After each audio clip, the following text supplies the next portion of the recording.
നമസ്കാരം. ഞാൻ നിങ്ങളുടെ സ്വന്തം ശരവൺ മഹേശ്വർ.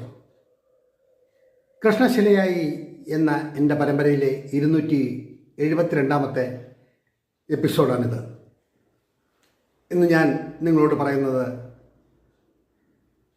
പ്രശസ്ത ശബ്ദലേഖകൻ ശ്രീ ദേവദാസനെ കുറിച്ചിട്ടാണ്. നിരവധി ദേശീയ അവാർഡുകളും കേരള സർക്കാരിൻ്റെ അവാർഡുകളുമൊക്കെ വാങ്ങിയ ഒരു പ്രഗത്ഭനായ സൗണ്ട് എഞ്ചിനീയർ. ചിത്രാഞ്ജലി സ്റ്റുഡിയോയിൽ അദ്ദേഹം പ്രവർത്തിക്കുന്ന കാലത്ത് നിരവധി തവണ കാണുകയും സംസാരിക്കുകയും പുഞ്ചിരിയോടെ അല്ലാതെ അദ്ദേഹത്തിനെ കണ്ടിട്ടില്ല എന്നതാണ് വാസ്തവം. അവിടുത്തെ ഒരു പ്രത്യേകത, ഏത് ചിത്രത്തിൻ്റെ റെക്കോർഡിംഗ് നടക്കുന്ന അവസരത്തിലും നമ്മൾ ചെന്നാൽ നമുക്ക് സ്വതന്ത്രമായി റെക്കോർഡിംഗ് കാണാം.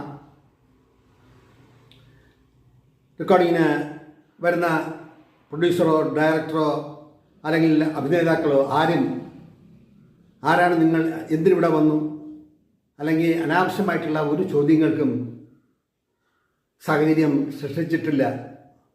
അന്ന് ചിത്രാഞ്ജലി തുടങ്ങുന്ന കാലത്ത് ഞങ്ങളുടെ 1-2 ഡോക്യുമെൻ്ററി ചിത്രങ്ങൾ അവിടെയാണ് പ്രോസസ്സ് ചെയ്തത്. അപ്പോൾ അന്നൊക്കെ ആൾക്കാർക്ക് പേടിയാണ്, കാരണം പ്രോസസ്സ് ചെയ്ത് കിട്ടുന്ന റിസൾട്ട് എങ്ങനെയാവും എന്നൊക്കെയുള്ള ഒരു കാലഘട്ടമായിരുന്നു അത്. പക്ഷെ അന്നും ഇന്നും ഞങ്ങളുടെ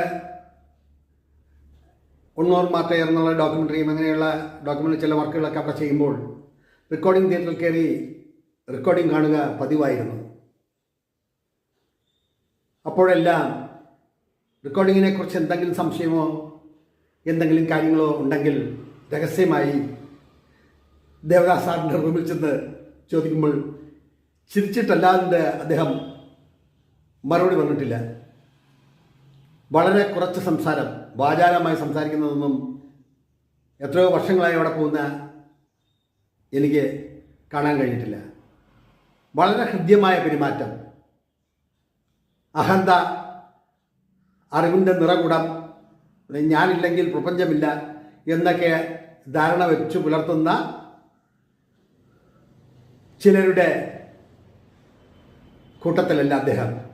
ഇതൊരു വിമർശനമല്ല, മറിച്ച് അനുഭവങ്ങളുടെ ചെന്തേരിൽ നീട്ടിയെടുത്ത ഒരു വ്യക്തിത്വം. അതാണ് ദേവദാസ് സാർ.